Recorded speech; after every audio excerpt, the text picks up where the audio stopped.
നമ്മുടെ സൃഷ്ടി jewels follow ചെയ്യുന്നുണ്ടോ എന്ന് കൂടെ ഒന്ന് നോക്കണം. ഇൻസ്റ്റയിൽ ഫോളോ ചെയ്യുന്നുണ്ടോ? ഓക്കെ, നമുക്ക് എന്തായാലും നോക്കാം. അപ്പോൾ അവിടെ നിന്ന് ഒരു കുട്ടി വരുന്നുണ്ട്. ആ കുട്ടീനോട് നമുക്ക് ചോദിച്ചു നോക്കാം. പറയില്ലെന്ന് അറിയില്ല, പക്ഷെ എനിക്ക് കണ്ടിട്ട് പറയുന്ന തോന്നണത് കേട്ടോ. നോക്കാം ഗൈസ്. ഹലോ, പേരെന്തായിരുന്നു? രേഷ്മ. ഓക്കെ, നമ്മൾ ആക്ച്വലി സൃഷ്ടി ജ്വല്ലേഴ്സ് എന്ന് വരെയാണ്. അപ്പം എൻ്റെ കയ്യിൽ കുറച്ച് ജ്വല്ലറീസ് ഉണ്ട്. അപ്പോൾ ഇതിൻ്റെ പേരെന്താ പറഞ്ഞത്? രേഷ്മ. അപ്പോൾ ഇതിൻ്റെ പേര് കണ്ടുപിടിക്കുകയാണെങ്കിൽ അത് ഞാൻ ഗിഫ്റ്റായിട്ട് രേഷ്മയ്ക്ക് തരുന്നതാണ്.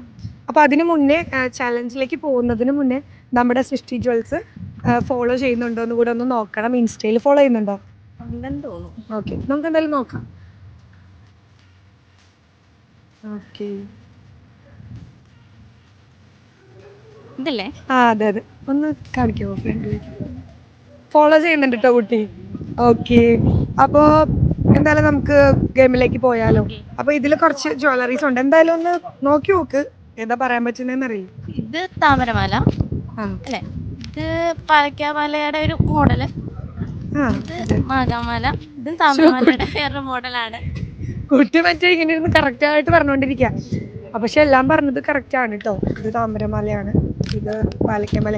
പറഞ്ഞു ഏതാ വേണ്ടത്? അപ്പോൾ ഏതെങ്കിലും ഒന്ന് സെലക്ട് ചെയ്ത് ഞാൻ തരാം. കാരണം 3 എണ്ണത്തിൻ്റെയും കറക്റ്റ് പേര് പറഞ്ഞത്. അപ്പോൾ ഇഷ്ടമുള്ളത് ഞാൻ തരും. ഇതാണ് ഇഷ്ടം. ഇത് ഏത് മാല എന്നറിയോ? ലക്ഷ്മി മാലയാണ്. ഓക്കെ, അത് പറഞ്ഞില്ല, പക്ഷെ കുഴപ്പമില്ല. കുട്ടി കഷ്ടപ്പെട്ടിട്ട് 3 ഉത്തരം പറഞ്ഞുകൊണ്ട് ഞാൻ ഗിഫ്റ്റ് ആയിട്ട് കൊടുക്കണം. സന്തോഷമായില്ലേ? ഓക്കെ, അപ്പോൾ ഫ്രണ്ട്സിനോടൊക്കെ പറഞ്ഞിട്ട് പേജ് ഇനിയും കുറെ പേരെ കൊണ്ട് ഫോളോ ചെയ്യണം. Okay, thank you.